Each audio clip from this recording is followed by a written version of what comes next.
Hello दोस्तों। तो आज मैं आपको इस सेशन में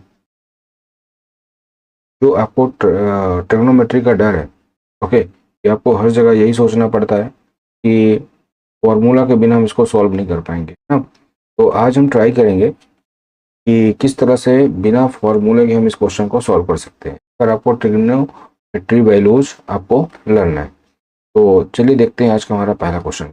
ये क्वेश्चन है, अगर आप इसको बहुत अच्छे से देखोगे ना तो आप डर जाओगे, ठीक है, कि अरे इसको देख के क्या करना है।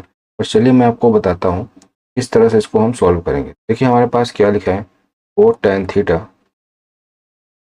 Equal to 3। ओके, अब हमें यहाँ से क्या करना था, देखिए यहाँ से tan थीटा हम फाइंड कर लेते हैं। tan थीटा आ जाएगा हमारे पास 3/4। tan थीटा को हम क्या लिख सकते हैं यहाँ से, sin theta upon cos theta. Okay, ये हो जाएगा 3/4। अब हमें क्या करना है, साइन थीटा की जगह 3 पुट कर देना है और कॉस थीटा की जगह 4 पुट कर देना है, ठीक है। देखिए यहाँ पर अगर हम क्या करते हैं, 4 इंटू 3 लिखते हैं, ओके, और माइनस क्या कर देंगे हम 4, और यहाँ हो जाएगा 4 इंटू 3 अगेन प्लस, हमें देखिए यहाँ से क्या मिल जाएगा, 12 माइनस 4, और नीचे हमारा आ जाएगा 12 प्लस 4। यहाँ से वैल्यूज हमें मिल जाएगी 8/60, और जिसकी आंसर क्या होगा आपका 1/2। करेक्ट आंसर क्या हो जाएगा 1/2।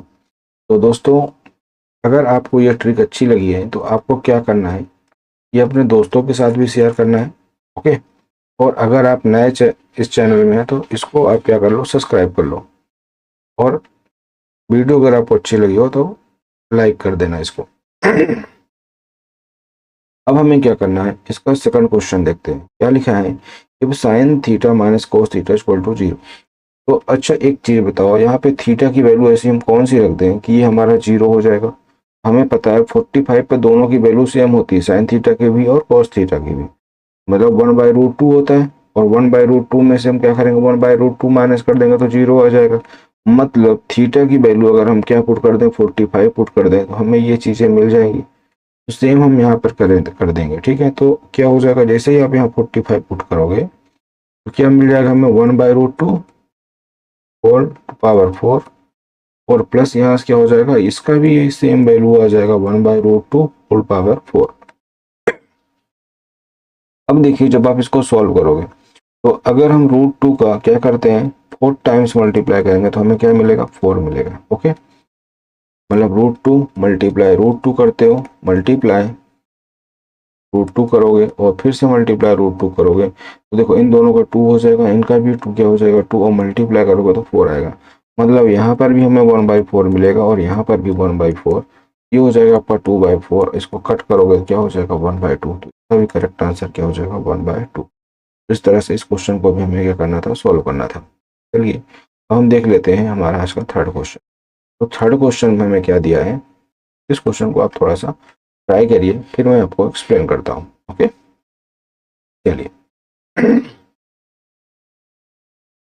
इस क्वेश्चन को आप ट्राई करिए, के बाद मैं आपको एक्सप्लेन करता हूँ इस क्वेश्चन को इस तरह से सॉल्व करेंगे।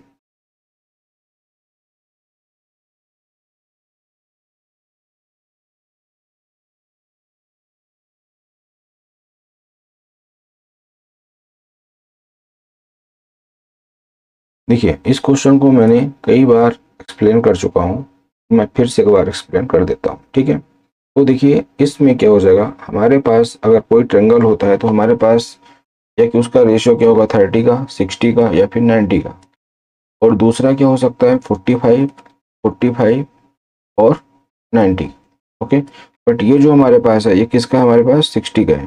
ये 30, ये 60 और ये 90, इनके बीच का रेशियो होता है 1/√3 और 2।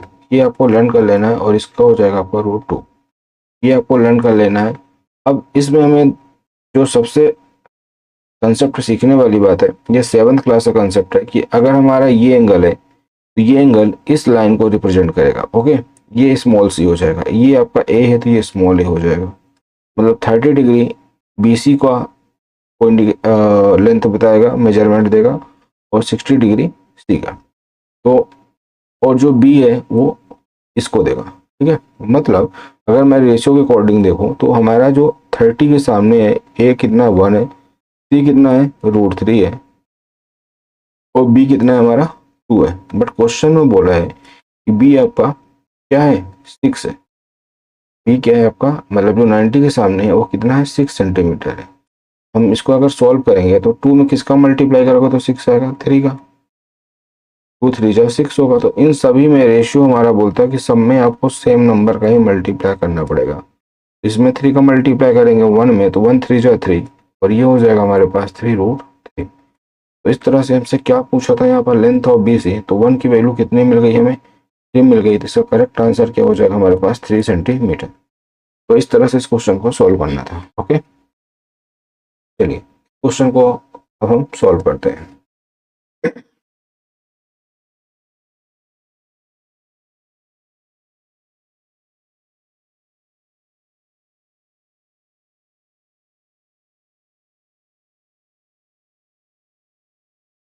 इस क्वेश्चन को आप लोग सॉल्व करिए, देखिए ये क्वेश्चन आपसे किस तरह से आप इसको अटेम्प्ट करोगे, फिर मैं आपको इसकी कुछ टेक्निक्स बताता हूँ।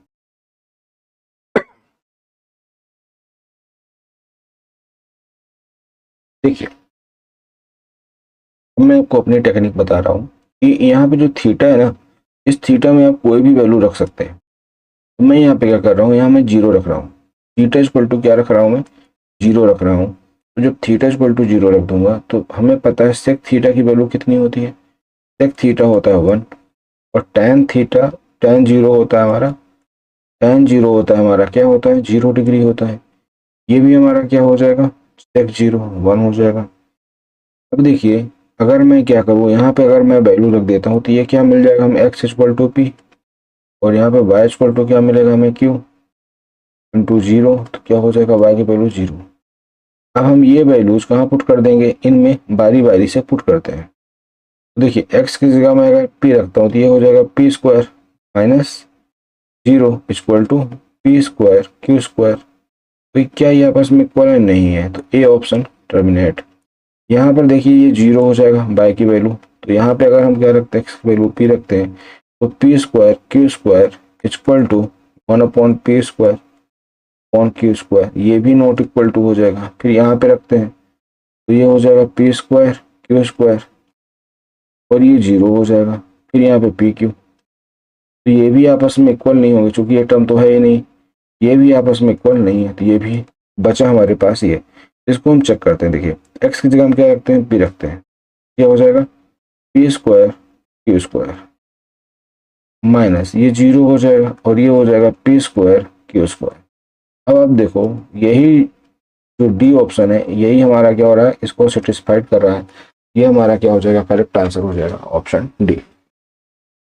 चलिए अब हम देख लेते हैं हमारा अगला जो कंसेप्ट है, B tan theta A, the value of A sine theta minus B cos theta, A plus sine theta and B cos theta. इसकी वैल्यू हमें फाइंड करनी है। सेम क्वेश्चन अभी इस तरह से हमने किया था, अभी करें फिर से मैं आपको एक्सप्लेन करता हूँ। देखिए यहाँ से tan थीटा इक्वल टू कितना हो जाएगा हमारा, यहाँ पर B tan theta equal to A है, तो tan थीटा इक्वल टू क्या हो जाएगा ए अपॉन बी। अब यहाँ से हम tan थीटा को लिख लेंगे sine theta upon cos theta equal to A upon B. Sine theta की वैल्यू ए रखेंगे, cos थीटा की वैल्यू बी रखेंगे। तो देखिए इसको अगर मैं सॉल्व करता हूँ तो यहाँ से मैं हो जाएगा A dot A minus B dot B, और यहाँ से हो जाएगा हमारा A dot A plus B dot B. इसको और सॉल्व करेंगे तो हमें मिलेगा A square minus B square, नीचे हो जाएगा हमारा A square plus B square. और देखिए यहाँ पे फॉर्मूला अप्लाई कर दो आप, तो क्या मिल जाएगा आपको